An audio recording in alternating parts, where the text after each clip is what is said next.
This is the War Room Roundtable podcast, the show that takes you around the world to share interviews with some of the most successful and relevant businessmen and women on the planet. Hear their stories and get the most important business lessons they've learned on the road to success, and get exclusive advice on how to implement their successes into your life and business.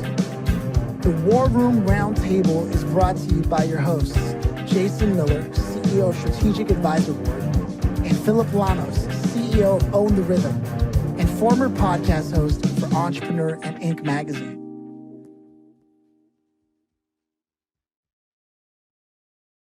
Welcome to the War Room, Evan. It's good to have you on. How you doing? We're happy to have you on, man. And it's not every day we get a chance to talk to somebody who has been a visiting lecturer, BU Business School in Geneva, Switzerland, managed more than 500 employees across 8 companies. You don't get that way without knowing how to properly sell. It's not a thing that you can achieve without having some insight on the world of sales and business development. So for me, where do you think your competitive edge, or at least insight and understanding, come from in terms of sales and being able to understand customers? I think, the most important skill, actually I believe the two of the most important skills when it comes to sales and communication, because everyone, I believe that everyone is in sales, by the way, right? And I'm not talking about a transactional sale. I'm talking about influencing, convincing, getting what you want. Leadership needs to have, a leader needs to have good sales skills. So the two most important skills that I have developed early in my career in sales, because I was lucky enough to have a sales and marketing job. My first job after university was sales and marketing, and it gave me a lot of understanding. And then I got promoted and I managed salespeople. Anyway, the two skills that no salesperson can survive without, and what I'm talking about salesperson, I mean somebody who works in recruitment, somebody who does B2B sales, B2C sales, even lawyers. Lawyers are salespeople, right? Is there two skills: listening well with the ears, but listening with the heart as well. And number two, asking insightful questions which will help them to uncover customers' needs. Yeah. Okay. And when do you recall first happening upon these insights? Where in your story, in your journey, did you have the moment where you realized, if I don't have these things, if the people I work with don't have these things, they don't have anything? Yeah, in my first job at the age of 25, when I graduated, before I branched out to open my own business, I worked for a sales and marketing company, and we did direct sales, B2B events, B2C. And early on, I realized that, I was the kind of salesperson that as soon as I will get hold of a customer, I will kind of throw up at them, telling them the benefits, the features of the company, not letting them talk, come over to us. We can do this, we can do that. And then, I realized that this is not the way to sell. So, because, clients will start give you, I'm not interested, I need to think about it, I need to talk to my wife, is out of our budget. But when initially customers give all these objections, excuses, whatever you want to call them, they're just, no customer will tell you, listen, I don't really understand, or listen, can you tell me more, or listen, it's not a good time. They will just instantly give you an excuse to get rid of you. So I realized that I cannot find out my customers' needs if I don't listen, I don't ask those questions, and really listen to what the customer has to say, and how, the customer kind of discloses bit by bit their dissatisfactions, their issues, their problems. And then the job of a professional salesperson, I think the job of a good communicator is to listen well and encourage the customer to talk more and disclose more information. Why? Because the more information you get as a salesperson, the more powerful you become. Because why? Because you gain the advantage of being able, hopefully, to turn this customer into a sale. But you can do this only by listening and by asking questions. Interesting. Okay. And so you have these insights. We have the origin point. Early on, you discovered this was necessary. How have you benefited from this beyond the bottom line? Because I think in business, it's usually more than one bottom line, right? You are an executive coach, so I imagine you're helping other executives learn how to leverage these insights. Is that sort of where you have decided to push your insights, or is it because you have other companies that you value that more? No, it's on both, especially, when you come to executive coaching and, when it comes to the time when you have to, coach and train and work with managers and, powerful people, influential people, the last thing you want to come across as a salesperson, that the only thing that you care is about making a sale, right? So, especially when you work with this kind of people, where your target audience is this kind of people, I realize, it's, you need to come across as a consultant, not as a salesperson. And the way to do that is by having a conversation, a question conversation with the customer, with your potential customer, and in a way that it doesn't sound like a interrogation, in a way that it sounds like just a casual professional conversation, but in your mind, you have your questions and you have your objectives, and you want by the end of this discussion to come up with a solution, or to come up with a proposal, or to come up with the next steps. Now, because go on.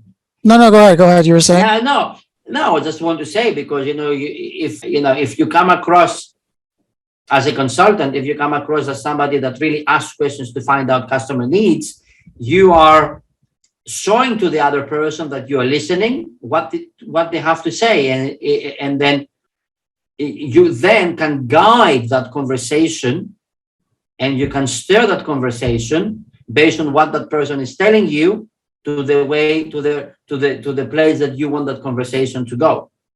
And also, you will come across as I said, as a consultant, you will come across as somebody who is building rapport with that customer. And that ultimate, obviously, as you know, Phillip, it helps to send the message to the other person that you care about what they have to say and what they really need. Right. Now, what is your all-time favorite sales conversation that you've had in your career? Well, that's a difficult question, because I had a lot.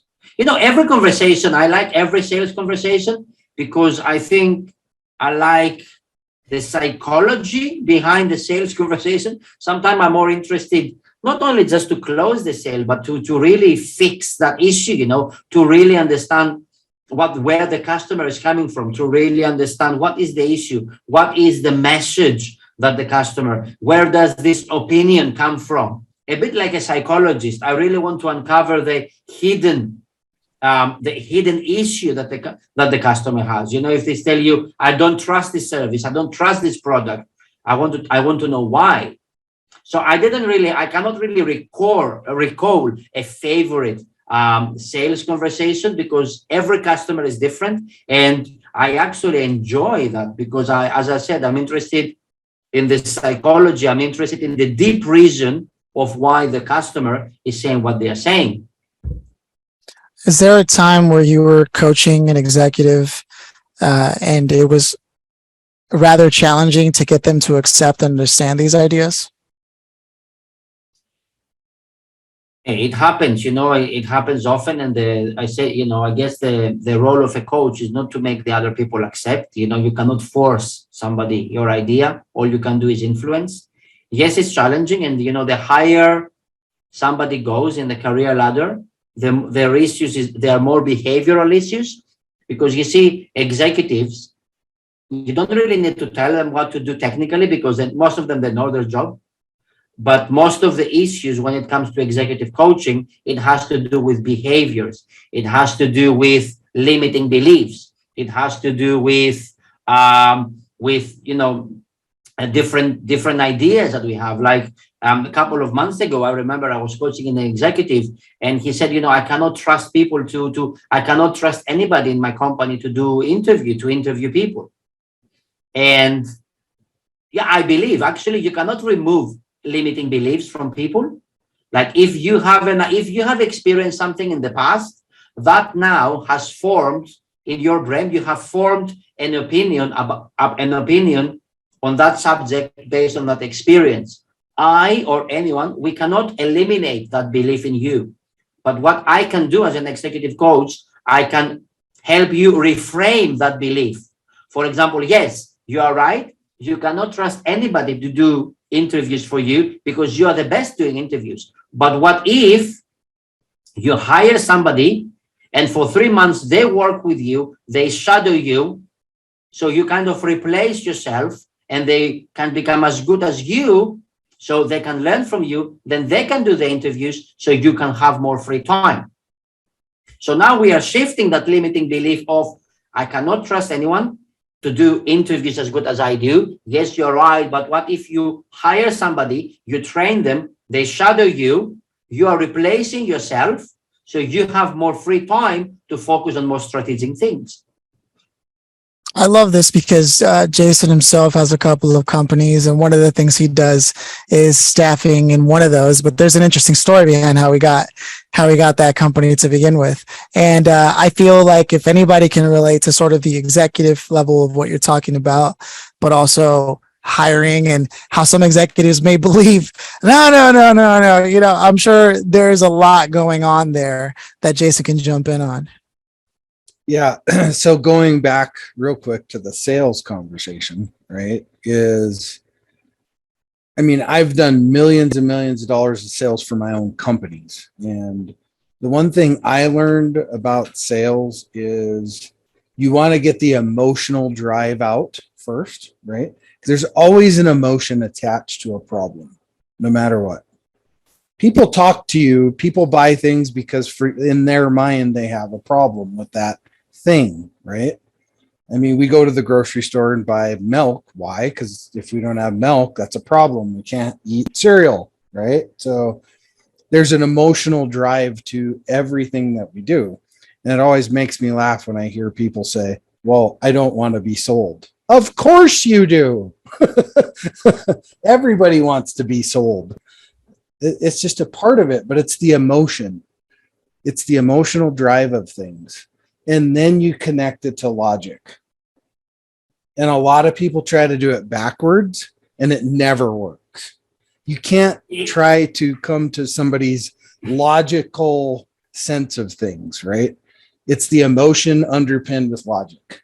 Go ahead. You're going to say something, Evan? Now, as you talk, the story came back to mind. Actually, last week we were on a training course, and I explained a story that you said about logic and emotion. But, as you said, people don't like to be sold, but they love to buy, right? Right. So that's exactly it.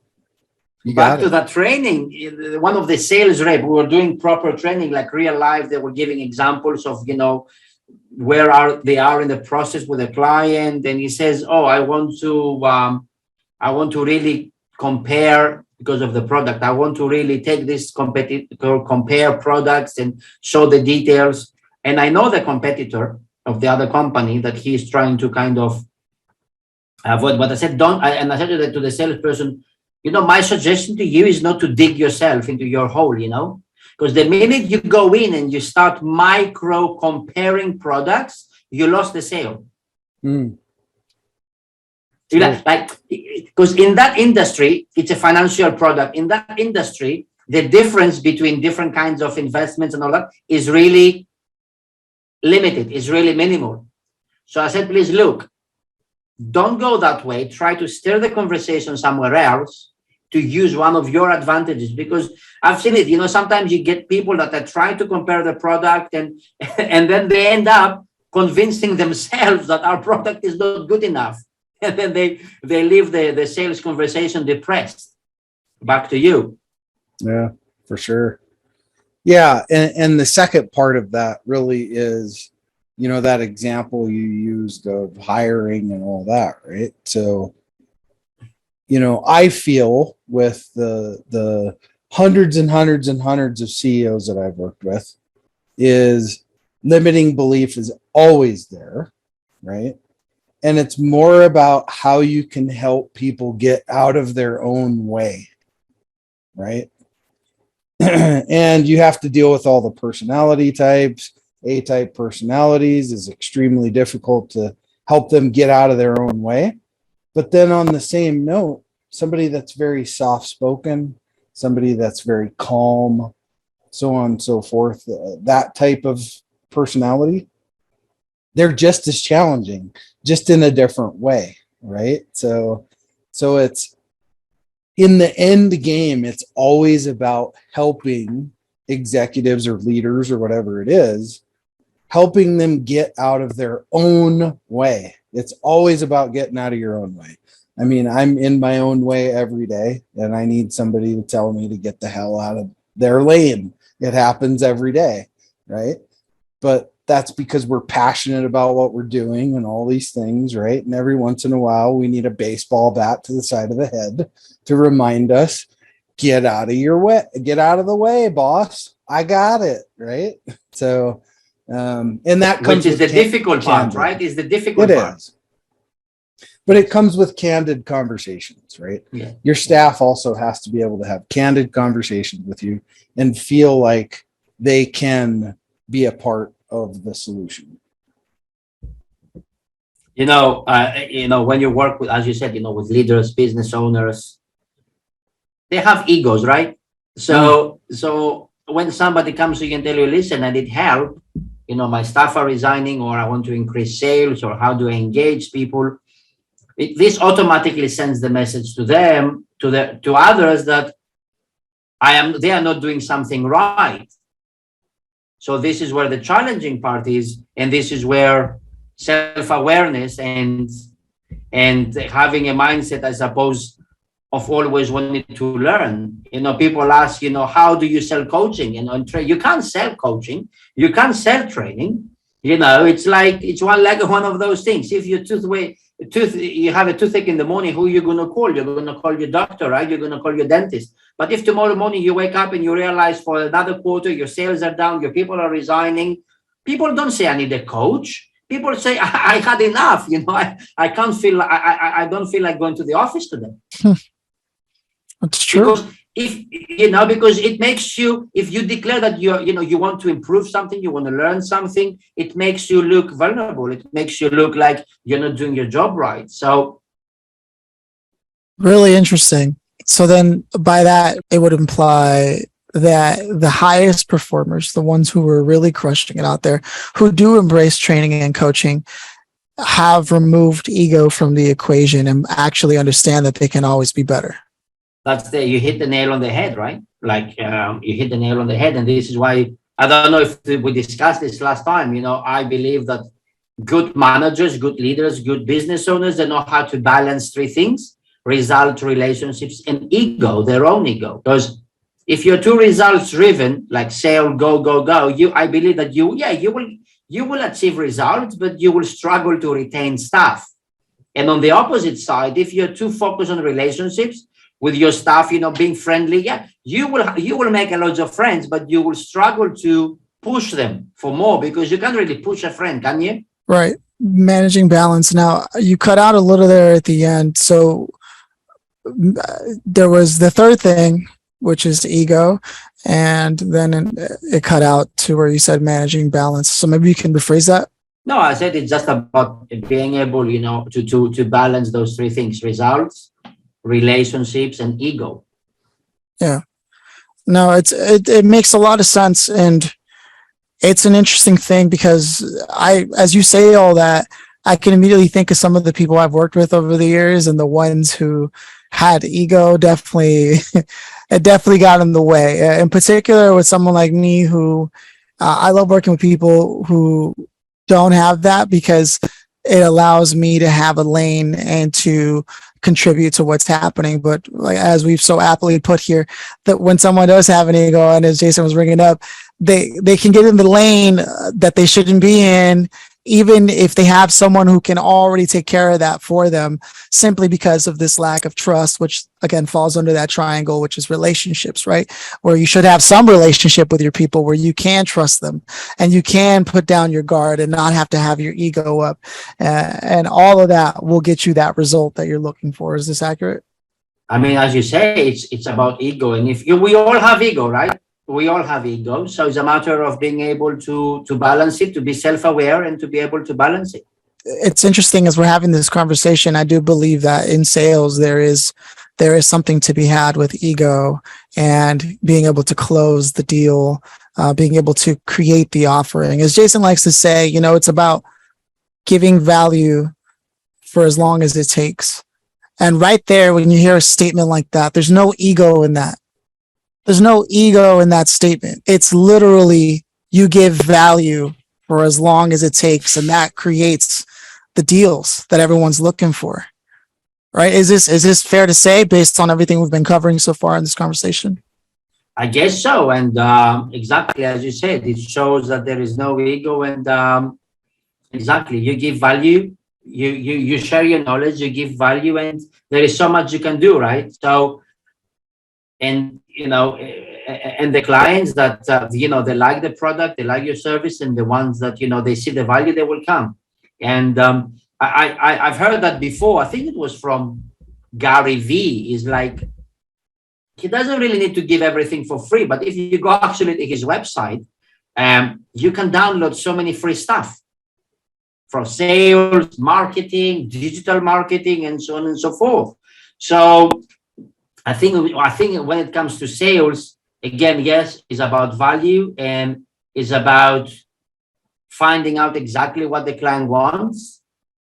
And I believe if you follow a set, actually the closing will come by itself, or the closing for the sale, it will come from the customer. Because they can see that value, you now understand what they want, you explain how hopefully your product or service is of a good match, then the closing will come from the customer. The customer will tell you, okay, the magic words, what do I have to do, or where do I sign, or what's next? Yeah, those are the magic words. What do I have to do, right? Buyer questions. So with that said, Evan, if you could go back in time and speak to any one of your favorite executives in the world and share with them one insight about what we just covered here today, even if you're recapping something, but just in a different way, what is it that you want people to walk away from this conversation with? What do you want that executive at that point in their career to really walk away with? Or maybe even your younger self, knowing what you know now? Yeah, and you can apply this. I don't know if you're watching this. Maybe you are a recruiter. Maybe you are a business owner. I'm not talking. And here, when it comes to sales, we are not just referring to a transactional sale. We are referring into a kind of a form of communication. So the final takeaway is this: that the main problem with many salespeople is that we talk too much. Let's say I include myself, right? So as soon as we get hold of a customer, or the customer could be the employee, the customer could be a potential VC or an angel investor. You define who is the customer for you. So as soon as we get hold of a customer, we start kind of bombarding that customer with the features, benefits of our product, of our service. Why our company or product or service is so wonderful. Actually, that's not how a professional sales conversation should go. And this is not how a professional salesperson initially should approach a sales situation. So I do suggest that if you are in a sales conversation, you do 20% of the talking while your customer does 80% of the talking. That's the golden ratio. All right. With that said, I believe we've arrived at the grand finale. Is this accurate, Jason? Yeah, you got it. All right. So Evan, for 1,000,000 bajillion points, If you could have invited anybody today to the show to hear this conversation and maybe even contribute specifically with what we covered today, who would you have loved to have had here and why? Recruiters, all the recruiters that are calling you and selling you jobs without asking you what you want. Right on. Okay. No, I can see why. That makes a lot of sense. Well, Evan, it's been an absolute pleasure getting to chat with you again. It's not often we have people here round two, but I like that. And thank you for opening up about your insights in regards to sales. I'll let Jason close us out. Yeah, thanks for coming back, sharing some different knowledge in a little bit different space. It's always great to glean that knowledge, especially sales, because in any business owner that didn't steep themselves in sales first and really throw themselves in that fire, to me, it's a key essential part of owning a business, period, is you've had to been in that fire. So thanks for sharing that knowledge, and hopefully it helps some of the people that are just stepping in that fire now and listening to this show. So appreciate the bombs you dropped, and look forward to catching up again. Thanks, guys. Cheers. See you again. Thanks for your time. All right. Cheers. Cheers.